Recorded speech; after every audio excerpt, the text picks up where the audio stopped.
Just a quick heads up, if any of you have purchased this GFCI switch from Lowe's, from Eaton, it's kind of a pain in the ass. These directions are just not the greatest.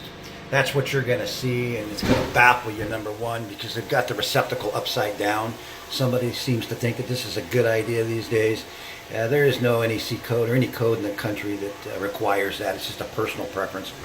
Here's the problem and the issue I'm having, and I can see everybody else is having. There's a switch here. The switch, you can see right there, these two wires, treat them as an independent switch. That's all you have to remember. Very simple. There is no continuity anywhere on the back here for this. This is just independent, and the way you're going to wire that is you're going to take your hot wire right here, you're going to pigtail two. Okay, one's going to go up here to your switch, and the other one's going to go to the back. That's all there is to it. They made this thing much harder than it had to be. All right, see you.